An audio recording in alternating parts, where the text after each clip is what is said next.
Well, one of the key things we were looking for were we wanted somewhere we could be as a family. So my mum and dad were with us, so we're looking for a place that could accommodate all 6 of us, our 2 kids, mum and dad and ourselves.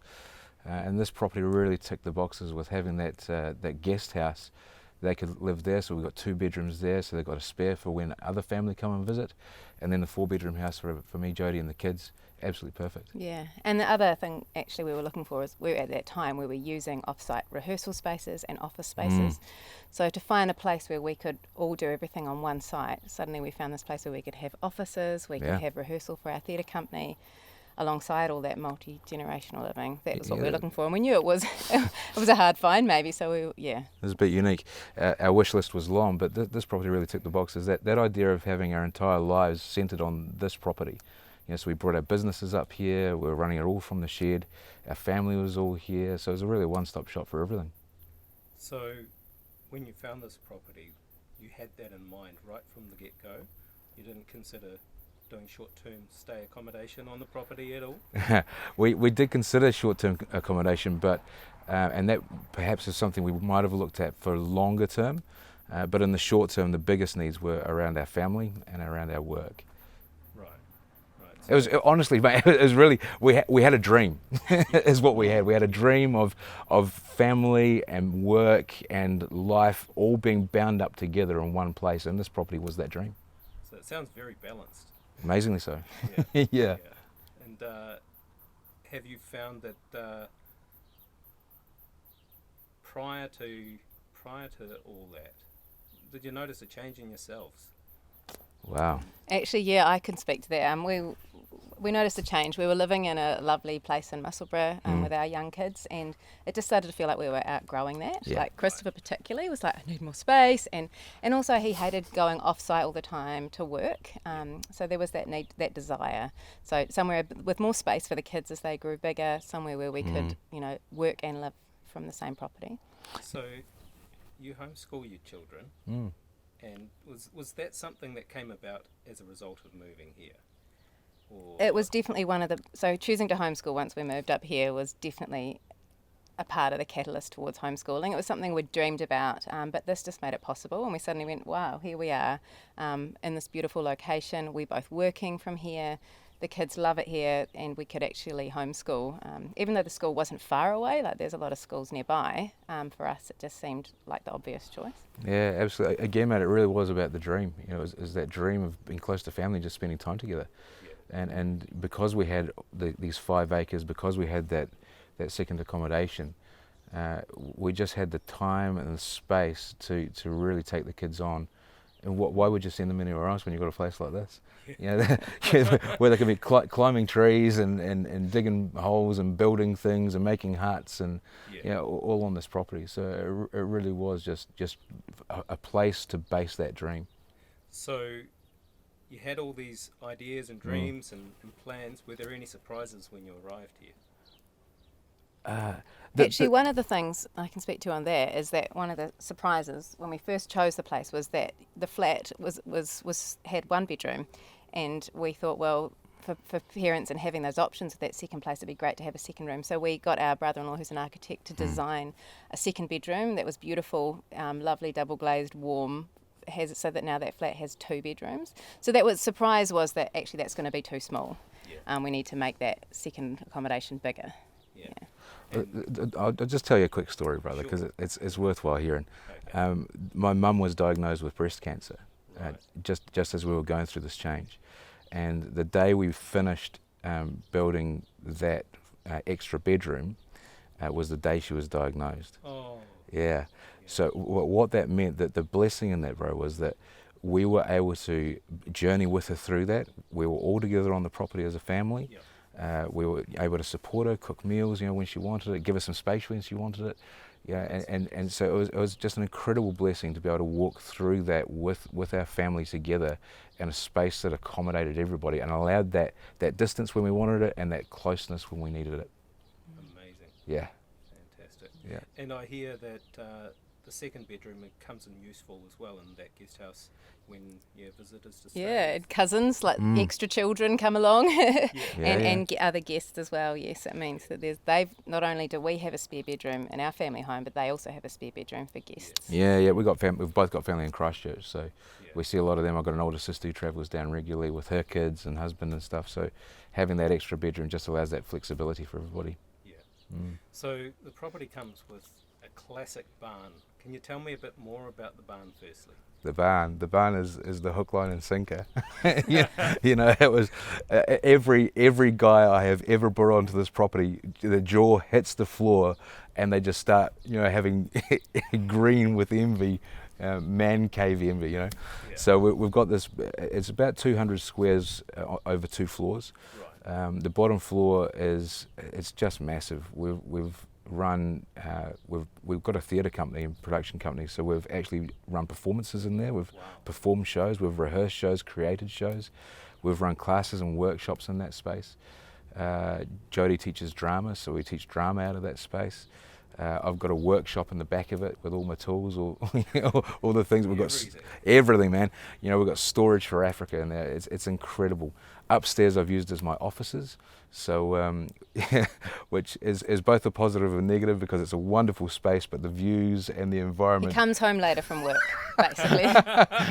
they tend to lend themselves to staring out the window rather than working. And then I hear from afar in the distance, I hear the drum kit going or the DJ music playing. You've got to occupy yourself, right? Yes. So we've really maximised, in terms of our passions and the things that we're excited about. That barn has really been a place to fulfil those. Again, that dream, it really has a place to anchor that. So you're the only one that uses the barn? If I ever say in it. No. Well, actually, I use it a lot. And to be honest, if you ask our 9-year-old daughter, it's her dance studio. Yeah. So she does rhythmic gym, so the space for throwing and catching things and balls. Actually, Tommy will kick a football, and it's so high. So the kids will say it's their main space. I'll say it's my theatre studio, and Christopher will say it's his office and workshop. So We all know whose it really is. Right. Eva Rose's. The 9-year-old, hers hands down. Oh, brilliant. So had you envisaged that you could do so much with the barn? Look, really, the initial plan was to have that space for the theatre company downstairs, offices upstairs. That was the plan. To discover the way that the kids particularly have used it and just fall in love with it was a wonderful surprise and a great revelation. They really both have their own claim, as Jodie was saying, to that space. Eva Rose has created a backstage, wardrobe changing room out there with all the costumes and makeup and the full bit. And Tommy has played a lot of football out there and foosball and all those sorts of things. And birthday parties we've had out there. I was going to say it's a great wet day play area as well. Incredible, Send a bunch of kids out there and We had our anniversary party in there a couple of years ago and just decked it out with fairy lights and music playing and just phenomenal. Really, really is. Yeah. So you actually have become a hub for other people as well, I suppose. We've had lots of people come and use the space as well for other things. We had a friend almost rig an aerial silks rig because had it looked into that was going to be feasible because it's got the height. Yeah. And other friends coming and using it for different things, workshops, Pilates, that sort of stuff. Yeah, we've had birthday parties and other celebrations for other folk in there. A friend of ours graduated as a doctor, and we had to put on a big dinner and celebration for her in there. And it really has been a place. A lot of people just sort of drop in, friends, contacts, neighbourhoods, people, and they'll drop in and we'll just and hang ask out to up store there. stuff. Yeah, for a small fee, it's absolutely fine. It's a big property. We've got just over 5 acres, 2.2 hectares or thereabouts. And what else have you done with it? Wow. So a number of things. We have run sheep on it and lambs, and so we've been able to produce our own food, from the property. The lambs have in time gone to visit, other places to live. Pet versions, yeah. But we've eaten well, very, very well, and that's been a wonderful learning curve and a real joy as well. You know, to go through that process of learning to raise the lambs, take them through the term, dagging and crutching and all those sorts of things, and then be able to enjoy the fruit of your labour when you sit at your dinner table and realise that everything on my plate has come from our property. That's a special feeling. It really is. And because on that note too, like we've planted out some massive veggie gardens, and with the father-in-law having a more vegan diet recently, he can plant out his entire sort of basically everything he eats. And the chickens, of course, he doesn't eat the eggs, but I've learnt a lot about chickens and having eggs, particularly at the moment with eggs being a scarcity. It's been great having our own chicks as well. Well, the other side of it as well, man, is that we've got blue gums right through this property. So there's over 200 blue gums on the property.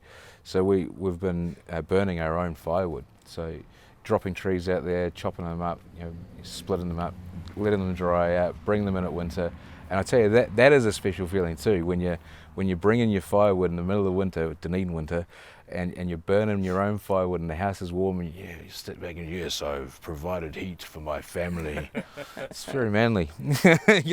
But I was explaining to Oscar earlier on, there's incredible views from those paddocks down across Blackhead Beach and all the way down the coast down to Taieri Mouth.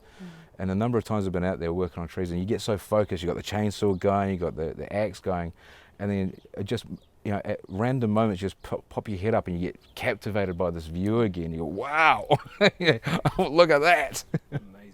It's incredible. Yeah, so were you the farmy sort before you came here? Had you spent time growing up on a farm or done any of that crutching that you're talking about? No. No, I think you said learning curve. Did he accentuate the steep? Yeah. Hey, look, but yes, it was a learning curve. Yes, there are things to learn, but there's a couple of things that spring to mind in that.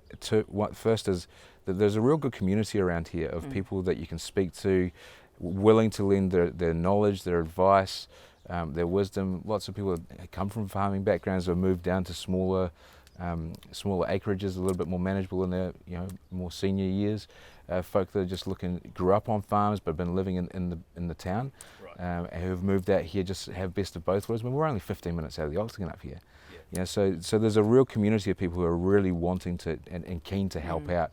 And the second thing is that the learning is valuable. It really is. It's hard work, but it's so fulfilling when you do sit down at your table, with your fire going that you've provided all the wood for, and all the food off your plate, you've grown yourself. It's wonderful. Actually, and I've had like a neighbour from down the road come and help me lay out the veggie gardens and give advice, and she also knows the local climate, so that's definitely true. Brilliant. So you'd almost be self-sufficient if it weren't for the power, is that right? The power is the only thing that that's something we've often thought about, and had we been staying longer term, we would move towards getting off grid. But in terms of water, in terms of heating, in terms of food, we are off grid here. Yeah. So in terms of water, what have you got? Yeah, so it's all rainwater catchment. So we've got 1, 2, 3, 4. We've got 5 tanks, right. And across those 5 tanks is approximately 70,000 litres of water capacity in terms of storage. So it's a good amount of water. So we've also got 4 cube tanks as well, just a bit of overflow, which helps out as well. We've never run out of water up here, which is great. So if there's one thing that would annoy me, it's paying for water. Well, and the other thing is the taste. Like our kids go anywhere else and they can only like rainwater now. Yeah. It just tastes so pure. It does. It's wonderful. Yeah, we've got filters, to filter it as it comes into the home. So it's really good to be able to drink that water and not have all those additional things that go into the main supply. Yeah. Well, it sounds amazing, idyllic, even. Why on earth are you letting it go? Well, that's a good question. The reality is a job has opened up in Christchurch and moving to Christchurch to pastor a church up there. So we've got to go. It's the calling to go and look after a flock up there, so a different kind of flock. But the opportunity is there and we need to take it. So unfortunately we have to let this idyllic setting go. Right. So you've got the job and you're already going? Yes. Yeah. Right. Oh boy, well there's an opportunity for someone. It is an opportunity. But I'm sure you'll hand the reins over graciously and show them the ropes maybe. Yeah, well, without a doubt, you know, there is a learning curve to a property like this. There are things like managing your water. You have to think about how you use your water. There's all the things we're talking about in terms of raising the sheep, all that sort of stuff, and we're more than happy to help out with anything that we've learned along the way for anybody that takes the opportunity to live the kind of dream that we've lived. Amazing. Oh well, thank you, Kris. Pleasure. Thank you, Jodie. Cheers. Cheers, Tim. All good.